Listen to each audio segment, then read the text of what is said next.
The Martian by Andy Weir, 50 Shades of Grey by E.L. James, The Celestine Prophecy by James Redfield, Milk and Honey by Rupi Kaur. All these works of literature are now quite well known, some on the border of being cultural phenomena. Despite their disparate subject matter, all four of these works intersect at a meaningful point. They were all initially self-published. These, along with a plethora of other success stories, serve as inspiration for a multitude of aspiring authors who have chosen to self-publish their work. Our podcast, Homespun Script, is dedicated to telling their stories, talking with them about their work, and listening to their experiences as self-published authors. The goal is simple: provide indie and self-published authors with a platform to promote themselves and their work. While providing this space hopefully does help, we encourage all our listeners to further support these authors by writing positive and engaging reviews of their work on a platform we all know of but will remain nameless. Doing so is a simple, easy, and direct way of supporting them. And now, on to our guest.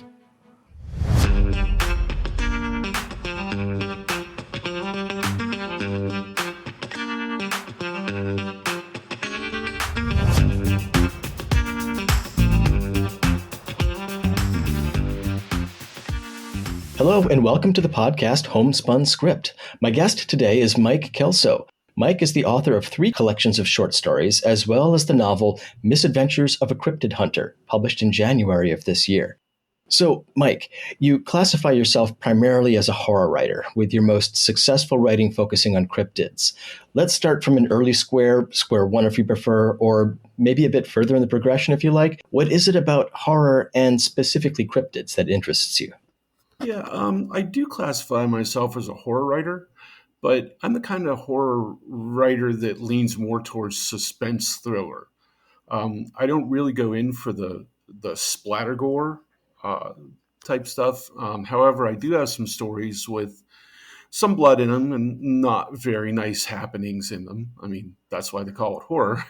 Yeah, it would be But kind of almost incomplete without that kind of stuff, I think. yeah, you can't have a horror writer without some kind of bad thing happening. Mhm. That's why I call myself a horror writer, because it's a little rougher than writing a thriller. It gives me the freedom to write whatever I want without having to jump genres. So somebody reads it as a thriller and they're like, "Ooh, that was too rough for a thriller." It's like, no, we'll just call it horror. Mm-hmm. I've written a couple mystery novels and a couple domestic thriller novels, but none of them were really received as well as the horror books. Um, I have all of my stuff in Amazon, and I think that Amazon's algorithm has kind of pegged me as horror, and like everything else is kind of pushed to the side a little bit. Mm-hmm. As for the cryptid thing, that started for me after I joined Reddit, which was a little over a year ago. And at first, I posted some of my short horror stories there that I had already published, but none of them had anything to do with cryptids. They were more like episodes of the Twilight Zone, with each one being independent of the others. So none of them were like intertwined. Except when I write, I try to write in this imaginary place that I've created. So a lot of my stories end up there. Oh, okay. So there's some degree of like consistency between these. Yeah, and there's a few recurring characters Okay. here and there. One of them is like a sheriff, so Mhm. it's logical for him to be in different places and whatnot. But those early stories, they're more like episodes of Twilight Zone, with each one being independent of the others. I became interested in cryptids through listening to creepypastas on YouTube. So I started writing stories with a theme that seemed popular on Reddit, the park rangers and the cryptids. So I did a little research on the internet and found a lot of information about cryptids. I bet. There was some that I didn't even realize, even like the Dogman and Jersey Devil and all that. But then some of these other ones, and like the Au and the Fays and all those. I'm like, wow. So I kind of like said, okay, let's just look at the one I need for this story. Hmm. So the first one I really looked at was the Skinwalker, Hmm. and it was kind of neat to like look around, and from a story point of view, I had already started writing the story with the Skinwalker being what I knew was going to be, the villain, the monster, whatever. Hmm. So till I got to that part where I would need to feed in about details, I was just kind of looking for like its strengths and weaknesses, Hmm. uh, seeing where it came from and whatnot. But what I found really interesting is looking at different sites. It Hmm. seemed like no two sites would agree on everything. So like one site would say, okay, this is a Skinwalker weakness. Another site would say, no, this is. Hmm. So I kind of ended up like cherry picking, Hmm. pulling stuff that I wanted to from here and there because nobody could agree on it. Sure. So yeah. And of course, I did something that I wasn't supposed to do when you're an author is look at the comments. Oh boy. So, yeah, Especially in the community revolving around cryptids and having that as a yeah. focus, you get a lot of well, actually kind of folks, huh? Oh, yes. And I mean, they're very adamant. we'll, Hmm. we'll put it that way about how they feel about cryptids and what they feel are the facts and what they feel are fiction and all that stuff. And so yeah, there was a few readers that were getting kind of upset in comments. Hmm. So one of the things that I tried to do was in the story, like in The Walking Dead, Hmm. they never called a zombie a zombie. Oh, okay. I never noticed that actually. Yeah, they used every other word they could, but they Okay. never said the word zombie. Hmm. So like I never in that story I never said the word skinwalker. Okay. It kind of like adding a little layer of mystery too is like, okay, really, what is this creature? It could be Hmm. this, could be that, what? So yeah, there was a lot of heated discussion about that, and Yeah. that's kind of like when I put in the book about it's not everything is meant to be 100% accurate. Hmm. It was because of that. Okay. Um, just to say, hey, yes, I have this creature in there. I'm using it for this story, but I'm not going with, okay, this is 100% facts and all that stuff. Hmm. It's for the story. Yeah, it's fascinating to me that I'm not actually surprised that there would be such a debate as to what like the essence of a skinwalker is and what like a factual account might be. But I mean, how would these folks who would take you to task, um, what would their verification process be? I mean, no one's actually caught a skinwalker, and they're thinking, no, a skinwalker is this, and on what sort of foundation are they basing these Well, claims? actually, what I've found is like the Skinwalker was very much based in Native American Mhm. folklore. Okay. That some of them even went so far as to say a Skinwalker was actually like a witch doctor, Mhm. and that's why they could change form and Mhm. whatnot. So yeah, it almost got to be like a religious type argument too, Mhm. and I stayed very far away from that. Oh yeah. I didn't respond to anything. Mhm. Mhm. Um, but yeah, with that added element, you can see where people would get very much more. I have several words I want to say, but I don't want Okay. to say them. It sounds like kind of gatekeepy to me. It's like, oh, we Yeah, really almost. know Yeah, what a yeah, skinwalker is because we've read the Native American lore, and your rendition of a skinwalker is not consistent with the Native American lore. But yeah. I mean, even with like you mentioned the use of the Z word, zombies. Um, I'm not an expert on zombie movies, but different movies portray zombies in much different ways. Yes. and some of them, gosh, I can't remember which one it was, but one of the guys who turns into a zombie was a vegetarian and so refused to eat brains, which I thought it was a neat little um, a spin on it. I And I never suppose, saw that. I like that. I've watched a lot of zombie movies and whatnot, and of course, I watched Mhm, Walking Dead until it turned to crap. But mhm, yeah. And even then, after it, I kept watching just to see what happened. But I took a break for a while.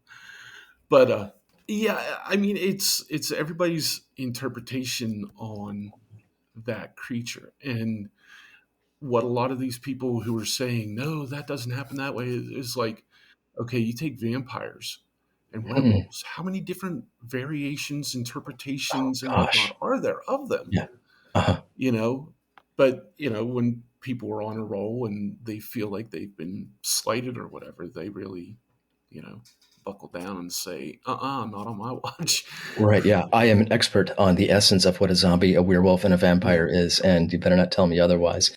It's yeah, almost as though they're trying to impose some kind of scientifically verifiable standard on a topic or something that is really just based in oral tradition or historical lore, which right. is sort of an inappropriate thing to do.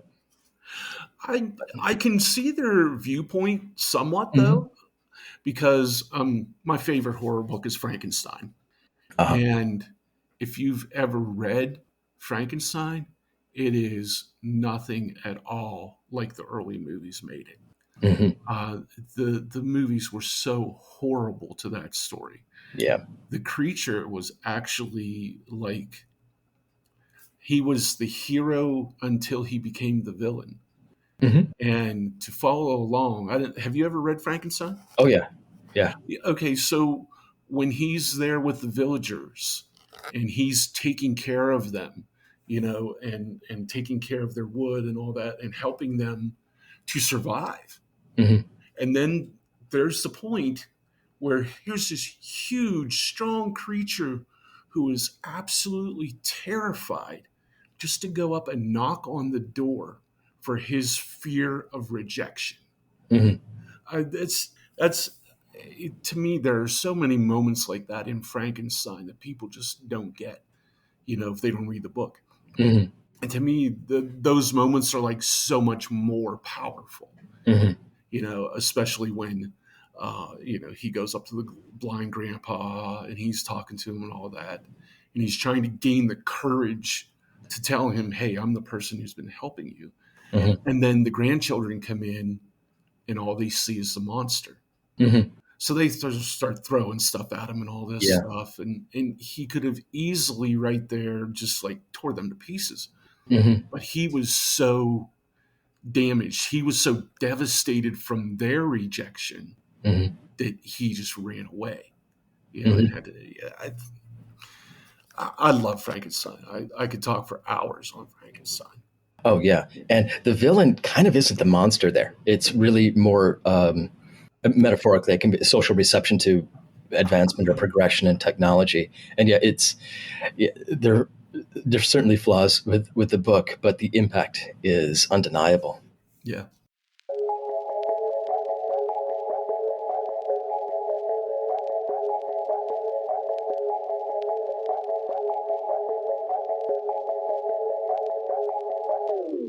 So let's look at. I want to talk about your approach toward horror in general, and why you find it appealing.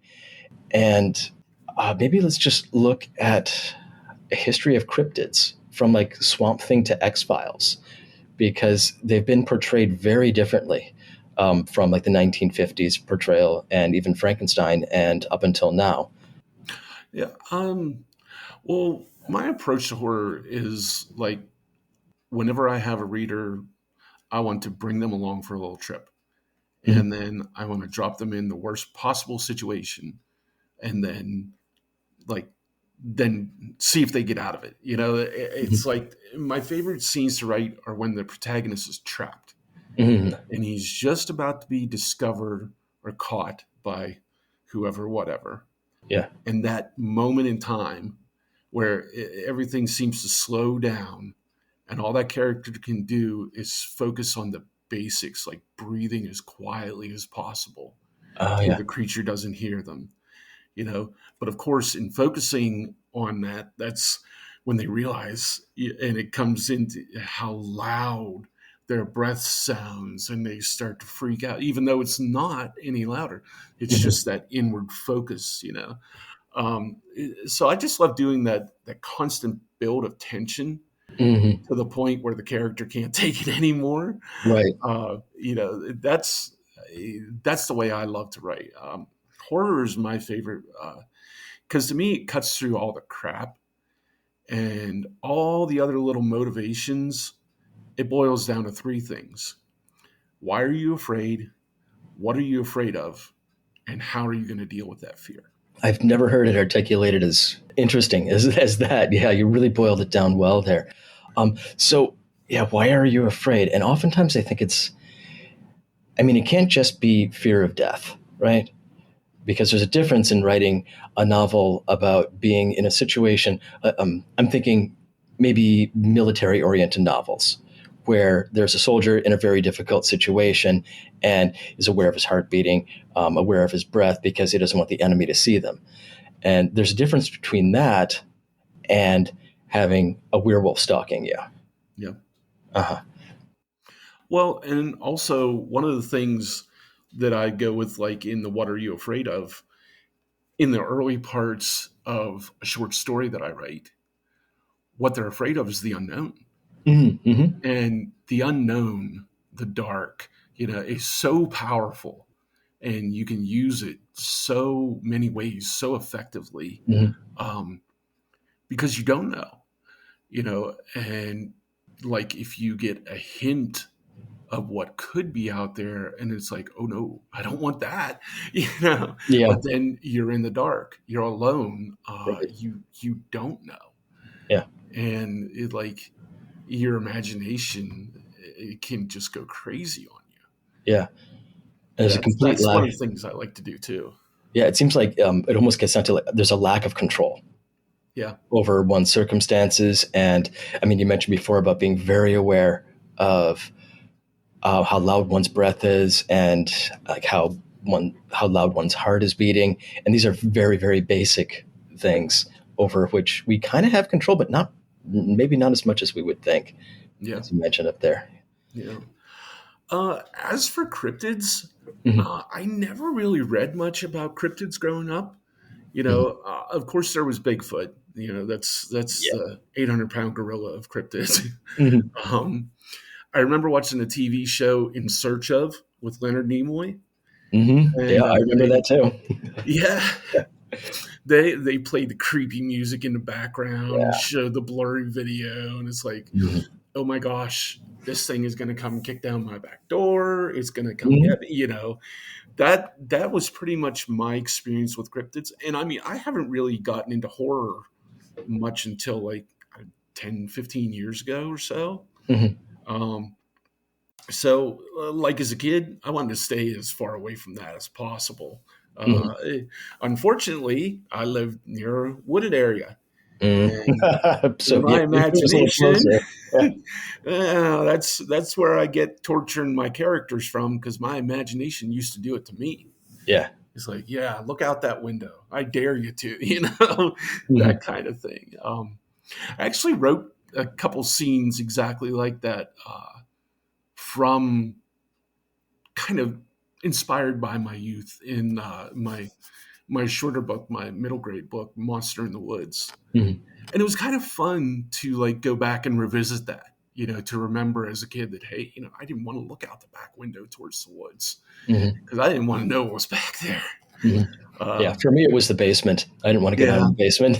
yep, yeah. Basement's always bad too. uh, And that comes back to the fear of the unknown. mm-hmm.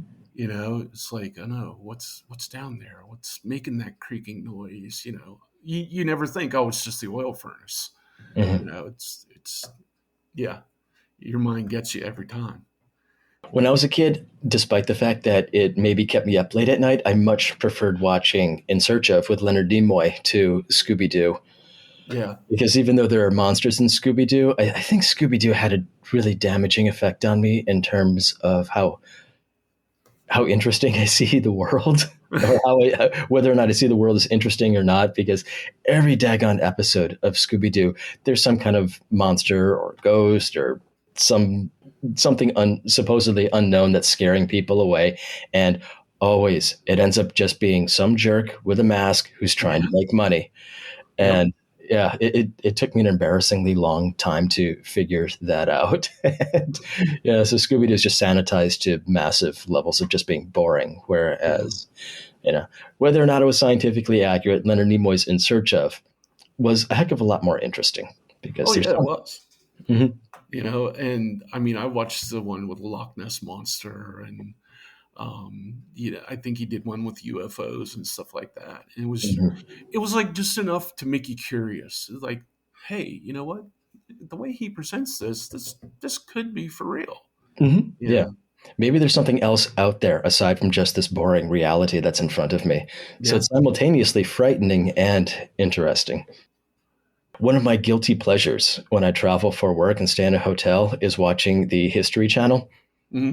And I'm sure you're familiar with these, but like the show, there's a series. I call it a series because they're all very similar of shows. There's Ancient Aliens, and I think it's called Skinwalker Ranch. And then there are a couple ghost hunter shows. I think there's one where a bunch of guys are looking for buried treasure on Oak Island. Are you familiar with these? Yeah. Okay. It's Well, a guilty pleasure of mine because they simultaneously interest me and absolutely infuriate me. Oak Island. I got into when I was working at jail. There was several guys that were watching Oak Island, and they got me into it.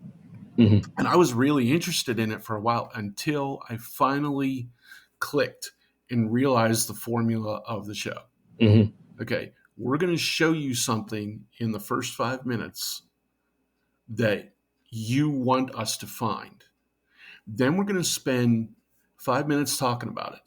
We're going to go to commercial. After commercial, we're going to spend 2 minutes recapping what Hmm. we haven't done. And by the end of the show, we will have done nothing Yeah. except show you where you want us to go in the next episode. Hmm. It took me like one season of Oak Island to say I will not ever watch this again. This is why that show infuriates me so much because I mean they've been on for 8 seasons Hmm. and have found nothing. Yep. And these guys have to be like they have tons of resources at their disposal. They have to be the worst treasure hunters ever. Oh yeah, Either that or it's all a hoax and it's and probably it the is. latter. It, Yeah. it's scripted. You Oh know, yeah. they had the one season where they got a core sample and Hmm. they found a link of gold in there in the core sample. Hmm. 2 seasons later, they're just now digging that up with these huge, massive pipes that are taking all the dirt in that spot around that core sample and Hmm. found nothing. I'm Yeah. like, you've got to be kidding me. Yeah. This is impossible for Uh-huh. you to find nothing. Yeah. Yeah. They sent a diver down into the gold room or something, Hmm. and he found nothing. I'm like, did you not send a dive light with him? Right. Yeah. And he's like, oh, I've got to feel around. I'm like, really? You didn't bring a light with you? Yeah. Yeah, it was ridiculous. Worst treasure hunters ever. And the one, I mean, I'll watch a show like that every once in a while, just try something new. And I can't remember the name of this show, Monster Hunters or something.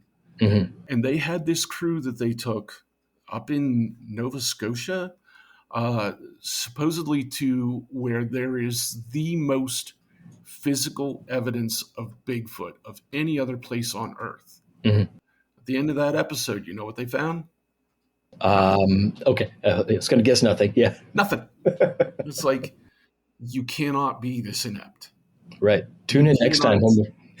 Tune in next time when we actually might find something. Yeah, exactly. And to me, that's what all these shows are. Yeah. Hmm. You want to watch them run around through the woods and do their own little version of Blair Witch Project, okay, but in the end, they're not going to find anything. Hmm.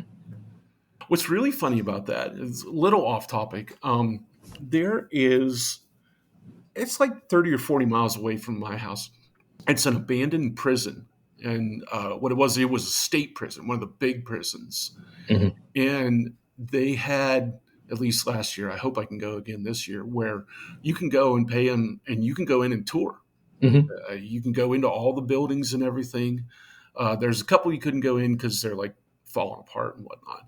Hmm. Um, but as I'm taking this tour, you can either go with the tour guide or by yourself. And I just went by myself.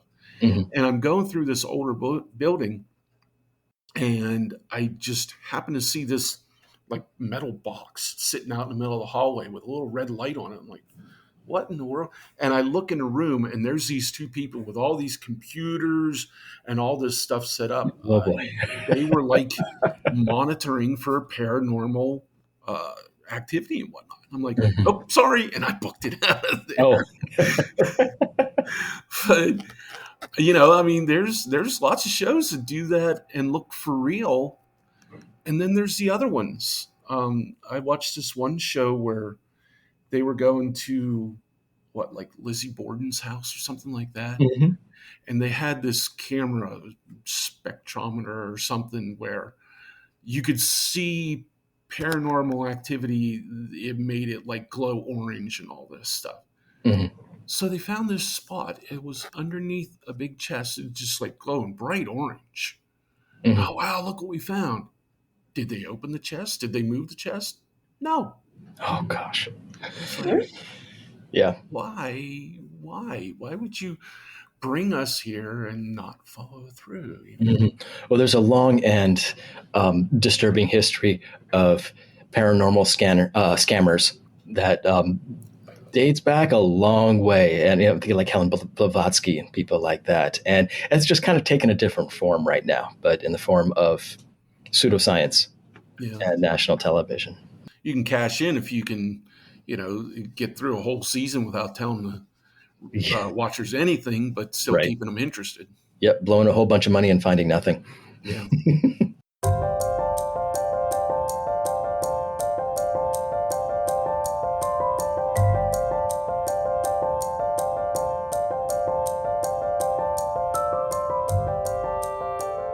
Okay, so before we go into a bit of depth regarding your novel Misadventures of a Cryptid Hunter, tell me a bit about your short stories. And you mentioned before they're sort of like the Twilight Zone, so maybe more monster of the week sort of thing rather than a full narrative. Yeah. Well, like I said, my first horror books, The Fragments of Fear, are just like all individual stories. Hmm.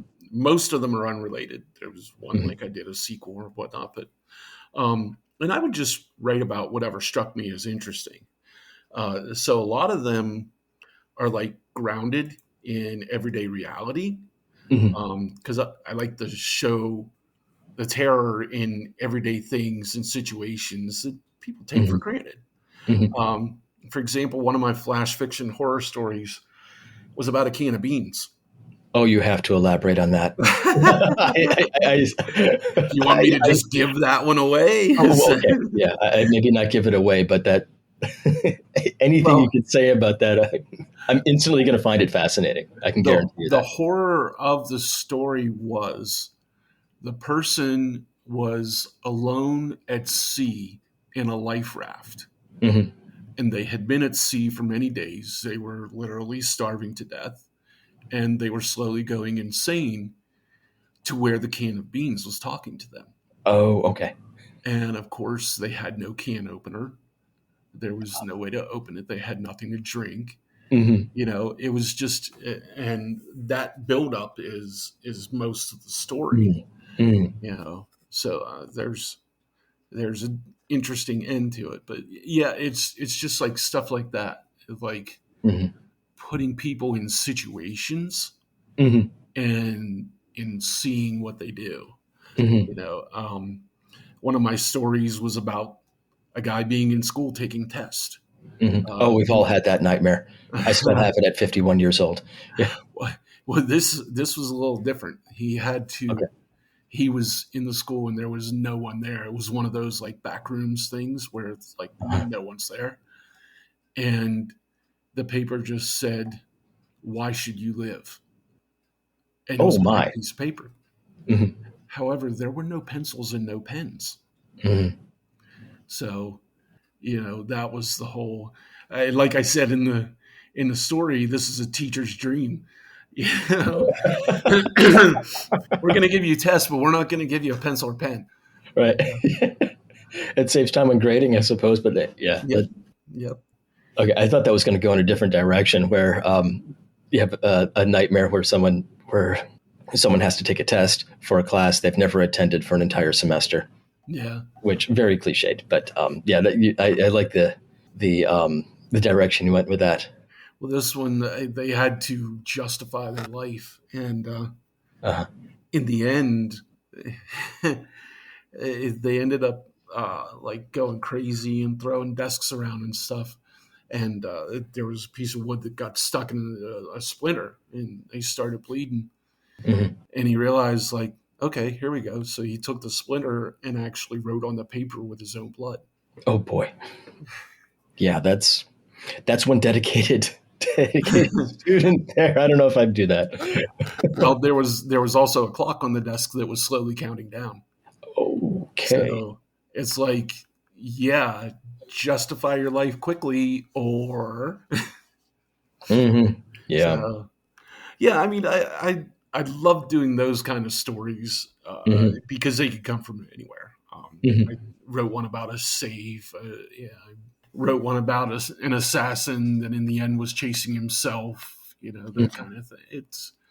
I love writing those just for you know the thought, the feeling of the reader going, "Oh my gosh, I didn't see that coming." I Hmm. love that twist ending Hmm. whenever I write. But I I found that people have caught on to that also, Hmm. because like when I was in the one writers group and I would write a story and the person would read it and he's like, yeah, I knew you were going to twist that at the end, Oh, so I kind of pigeonholed myself a little bit. yeah. um, so Being that's when I predictable by started, being unpredictable. well, that's why I started writing longer stuff too. Oh, okay. It gives you more of a freedom to be able to create the world a little bit Hmm. before just like yanking the rug out from under people.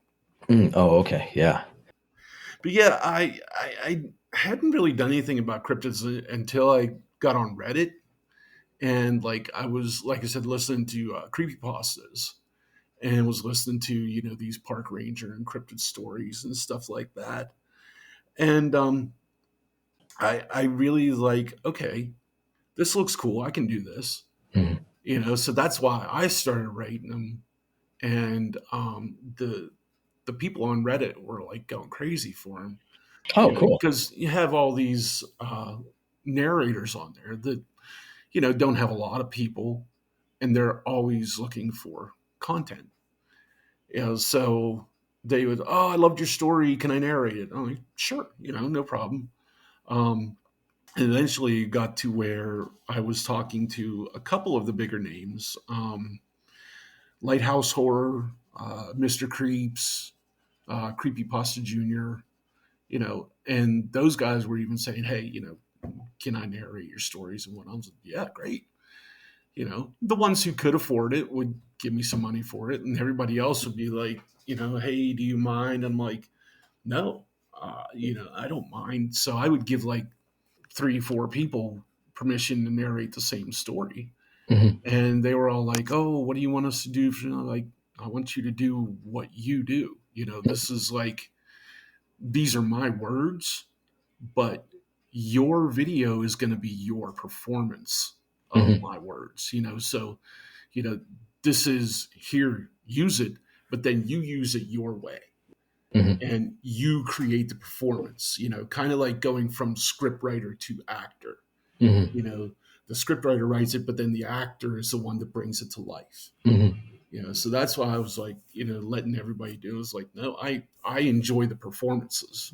Hmm. uh, Hearing the words that I wrote, and it's like, oh wow, I like what he did with that. I like the way she did the music there. And just different, the way everybody would do and make it their own.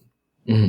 So like as I was writing these stories, and they were narrators were coming up to me, and of course that would encourage me. Oh, I should write another one.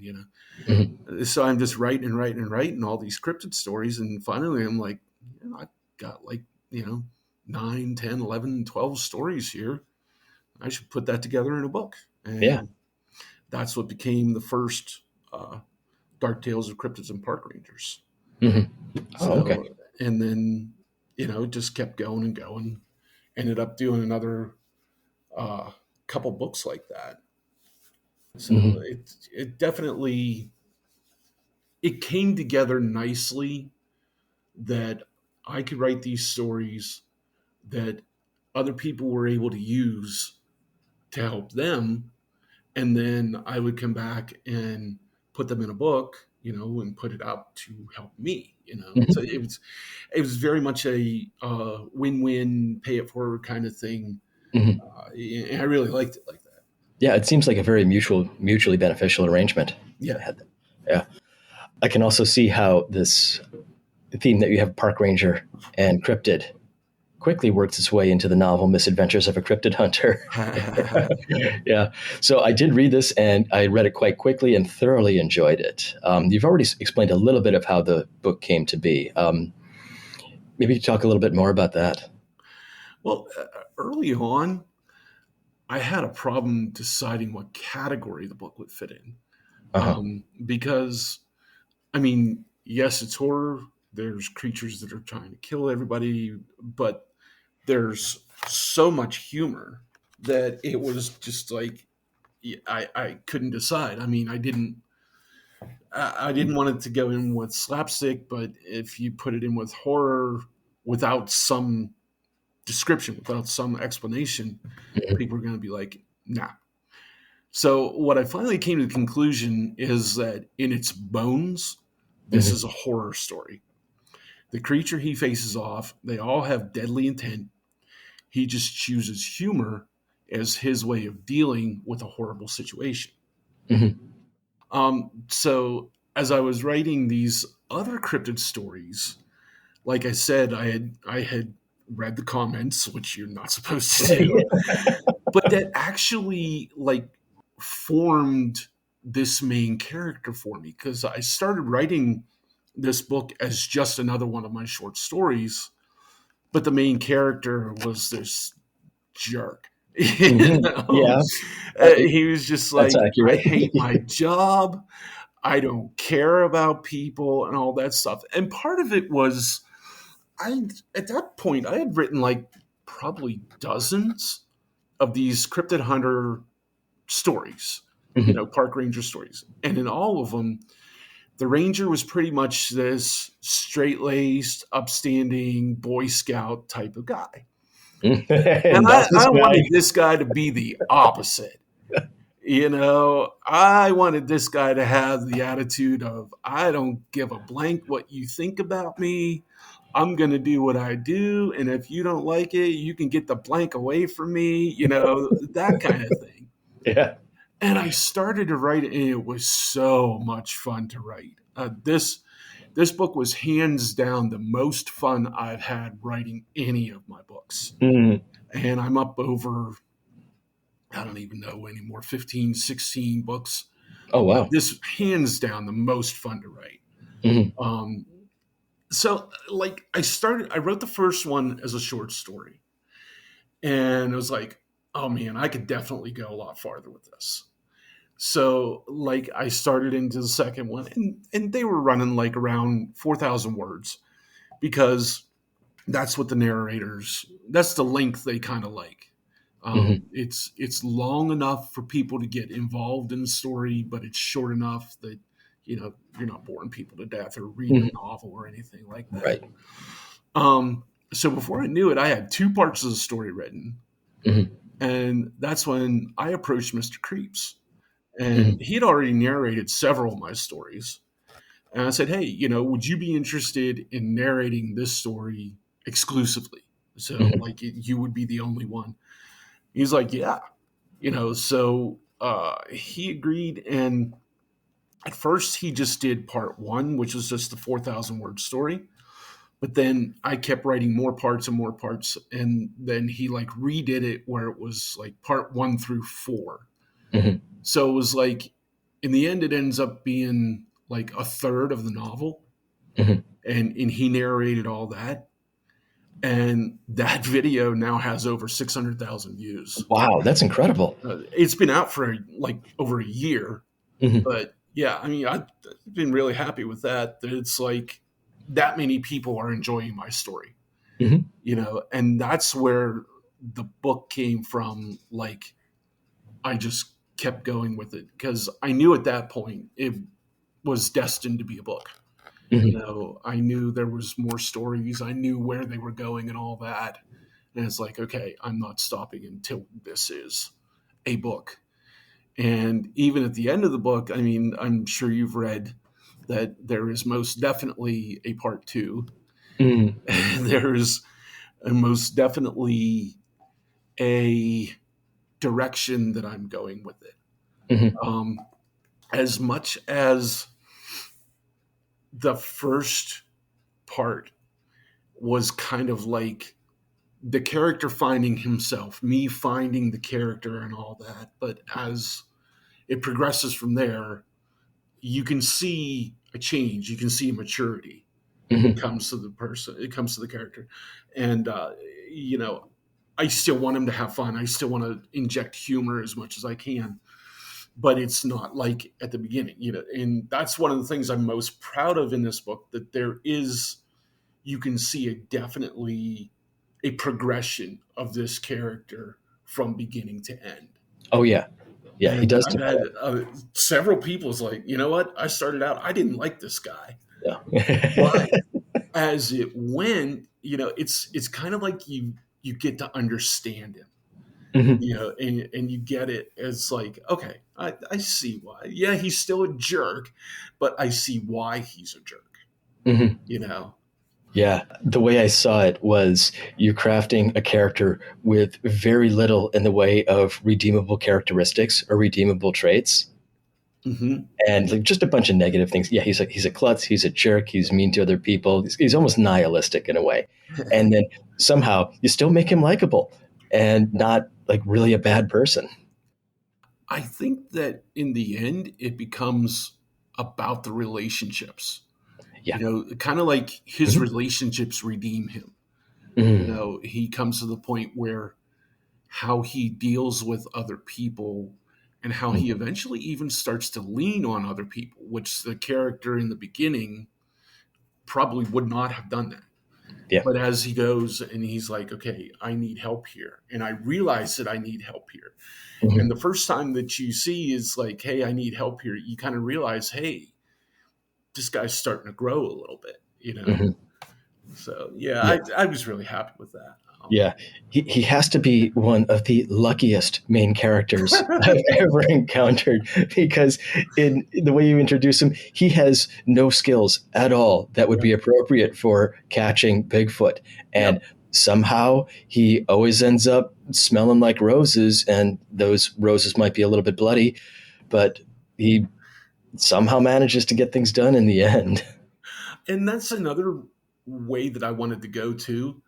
I mean, if you see somebody walk in like Schwarzenegger with a machine gun in each arm and a bandolier full of grenades, you're going to be like, okay, he's going to get the bad guy. There is no doubt whatsoever. Hmm. Even if he's going up against Predator, he's going to get the bad guy in the end. You Hmm. know, but when you start out with this guy that all he is just like this bitter park ranger Yeah, who doesn't want to do anything. yeah. And of course, my references, he turns around and sees the monster, and there's a yellow river runs down his leg. Oh, uh, yeah. it's kind of clear that this guy is really not equipped for this. And Hmm. yet, like you said, somehow he come out of it through dumb luck. Hmm. But then, since he got the money, he was equipping himself better. Well, he You knows know? what to buy. He knows how to equip himself, and he learns that pretty quickly. Yeah. Yeah, yeah. And it's like, okay, I should be dead right now. Yeah. So I'm going to go get some better stuff. Hmm. You know, Hmm. yeah, Yeah. This. it was so much fun to write that progression, and even with his relationships, um, how he starts out dealing with people and just treats Billy like total crap, Yeah. and but then later on, you realize that he actually, kind of has like this weird father son bond with Billy, Hmm. and it's like, okay, yeah, I get it. Hmm. Yeah. And I want to just point back to a scene you referenced. One of my favorite scenes in the book, I think it's in the first chapter, where the main character is peeing in the lake. And he sees Bigfoot taking a drink from the lake. Bigfoot looks at him and spits out the water. Which, That, yes, was absolutely one of my favorite scenes to write. I was laughing at that. yeah. And that's when I knew I had something, Yeah. when it's like, okay, I can picture this so clearly in my head, just like I'm watching a TV show. Mm, yeah. And it's like, all right, yes, I have something special here. I Hmm. can build on this. Yeah. And That, that that, that definitely formed a lot of the general attitude of the book. yeah, that was definitely a tone setting scene. And I read that and said, I'm going to like this book. It's going to be fun. Yeah.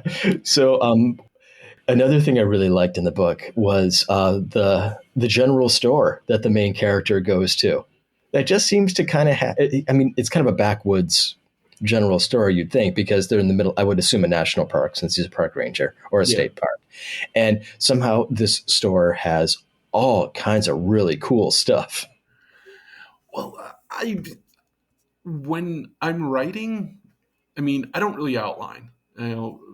Basically, what I might do is write a short story just to have the bones of the story there, and Hmm. then go from there. But when I started having him go to the store, and like you said, it had some stuff, and it's like, why is that there? Uh, I almost came to the point where I was going to make the store one of the characters.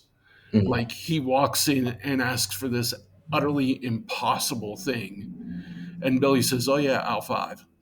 Yeah. Oh, yeah, It's I like got that in back. Sure. No problem. there's no reason for that to be there, Hmm. kind of thing. And I'm still toying around with it. I might do that in book two, Hmm. to where the store itself is a character. Like Hmm. every time that he walks in the store, you gotta wonder, like, Hmm. okay, what's he going to ask for, and are they going to have it? Right. And like book two is going to take a little bit of a supernatural turn. Hmm. So, and I'm thinking I'm going to include the store in that too. Hmm. It's just like ask for this absolutely weird off the wall item, Hmm. and maybe have the owner like, well, we got to dig in the back for that one. And he comes up with it, Yeah. Blows the kind of dust thing. off of it. I haven't had anyone ask for this in a while. Yeah. Yeah. That kind of thing, to where like the store itself, Hmm. maybe at one point, um, the narrator, which of course I haven't named him because it's Hmm. all first person, Hmm. um, uh, says to Billy, wow, I wonder what's in the back room. And he's like, oh man, you have no idea, kind of thing. Hmm. So yeah, I've definitely thought about that. It's one of those things that, I mean, there's a lot of stuff I want to put in book two, and I have a basic idea, storyline, direction where I want to go. But this could be like one of the side avenues, Hmm. kind of take a different twist to get there. Yeah. I was thinking it almost was like an anchor point or an explanatory anchor point for sort of the history of the region where this park ranger is, because there are a lot of cryptids in this park, I think, compared to maybe other places. And so it might be historically appropriate for a store to stock kind of weird stuff. Yeah. Uh, I wrote it like that for like, this was meant to be a big park. mhm. And, it's one of those where the Rangers, except for these Rangers who are a bunch of idiots. Yeah. but Yeah. and I love torturing them so much. That Yeah. was so much fun. Um, but the Rangers, could tell you stories, that kind of thing. Oh, I could tell you stories about stuff that goes on in the park. Hmm. Um, so yeah, it's definitely good for having the room to explore that kind of thing. Hmm. But I've had people also complain. It's like, really, you have this many cryptids in one park, really? So, and I get that it seems a little implausible, so I might be branching out a little bit more Yeah. too as well. Well, maybe trying to explain it would make the book too serious. Yeah. Yeah, and probably no need to do that. But yeah, I love the store. So, what were your aside from writing the main character? What were some of the other your other favorite parts of the book to write? um the funny moments, definitely. Mhm. you know I think my favorite part of the book was the whole bit with the chupacabra, Oh yeah, where it was so snappy yeah. and fast paced, back and forth. I mean, I could really envision it in my head like it was on a TV, him and Dolores just back and forth with that. Hmm. And yeah, that was written hoping that people would get the jokes. Yeah, the Um, dialogue was great there. I loved it. the other part, I mean, I love writing horror and the suspense part of horror so much Hmm. that, like, the parts where, not to give away too much, but they're like him and Billy are trapped in the house and they're sneaking down the stairs trying to be quiet, things like that. Yeah. And I had one review that I actually just read here before I got on here, where the guy was saying he would be laughing and then 5 minutes later he would be terrified. Mm. And that's one of the things that I like about this book. That's why I like kind of classifying it horror humor, because it is. I mean, you can be like laughing and say, "Oh my gosh, this guy is such a buffoon," Hmm. and then one chapter later, he's putting himself right back into this danger, Hmm. and something's creeping up on him. You're like, "Oh crap!" Yeah. That's. I love writing those moments. I love building to those moments. Hmm. Where you're just like, probably one of my favorite analogies for how I write, in horror movies. If you show an empty hallway, yes, there's tension there. But if the character starts walking down that hallway, every door he walks past, that nothing happens, the tension grows that much more. Hmm. Every time he steps and the floorboard creaks and nothing happens, it grows that much more. So I don't want to say that nothing happens in the books, but that's what I like to build on, where you're expecting a jump scare and Hmm. it doesn't happen. So then you're just like, holding on that much tighter. It's like, oh no. So now what is going to happen? That kind of Right. thing. Yeah, it's the anticipation of an event Yes. is more terrifying than the actual event happening itself. Yes. Yeah. Yeah. I think one of my other favorite lines is in the scene with the chupacabra. Even the goat got bored. It's because the utter ridiculousness of that plan is just a riot, and everything goes sideways, and then it all works out. I really like that scene as well. Yeah.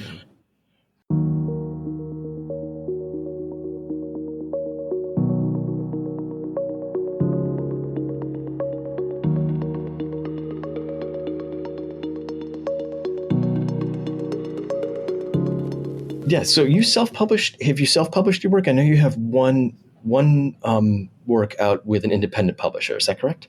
Yes. Mhm. Um, my first novel, One on One, it was actually a crime mystery. And I actually stumbled into that through LinkedIn. Um, the publisher was talking to another person saying, "Hey, I like your book. I'd like to read part of it." And I sent him a message saying, "Hey, I've got a book that I've got finished." He's like, "Okay." Send me the first three chapters. Mhm.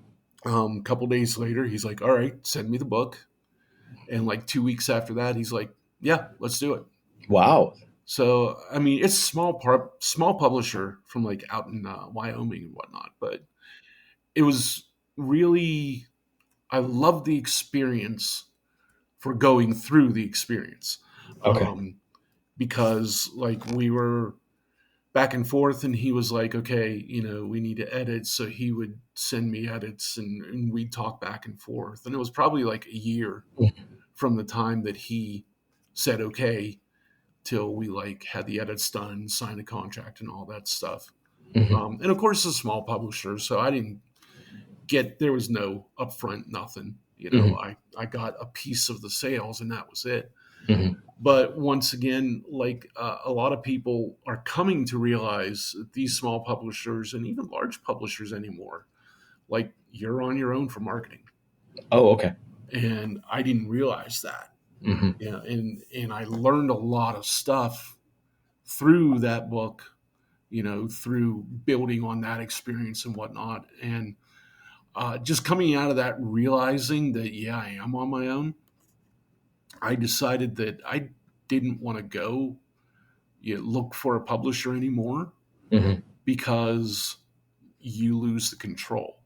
Hmm. So when I'm self publishing, I have total control over my books. If I want to post them on Amazon, if I want to go wide and put them everywhere, whatever I want to do, if I want to change something on the Amazon page or whatever, I can do it. You Hmm. know, Somebody says, "Hey, I found a few errors in your book," and say, "Okay, go and correct them, Hmm. re-upload it, and there you Oh, go, okay. it's Yeah. fixed." You know, but I've tried that with my publisher, and I mean, they're great people and all that, but they've got several other authors too. Hmm. So there's not a lot of, "Hey, yeah, I'll drop everything I'm doing and go and fix this," kind of thing. Okay. So it's good to have the the fact that I have been published by a publisher.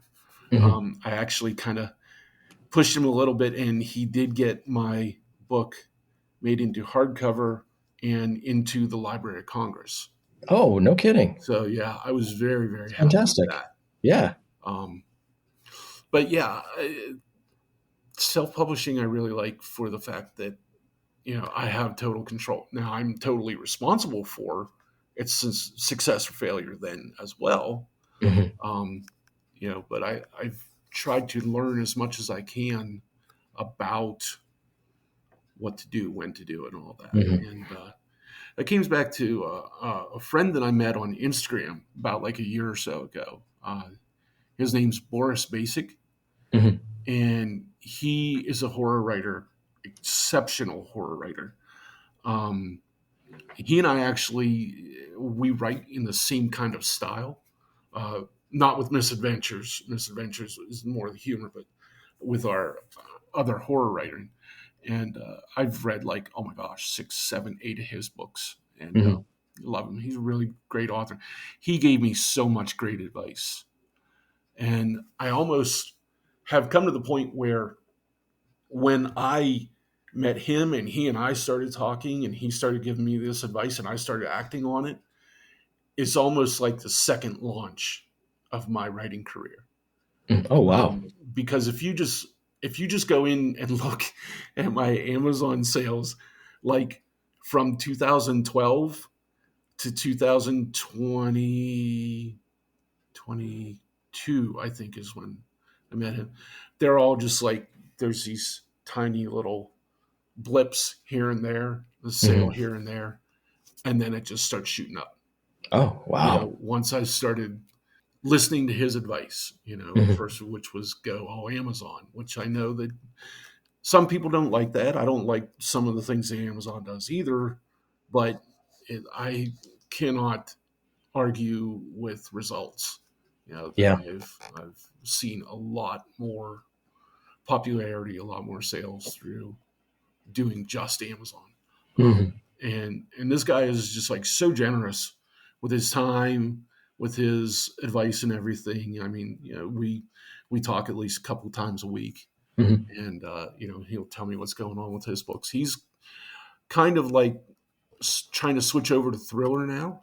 Hmm. Um, but yeah, I mean, you want to talk about prolific writer? Wow, he's probably 5, 6, 7 books a year or more. Holy cow, that's crazy.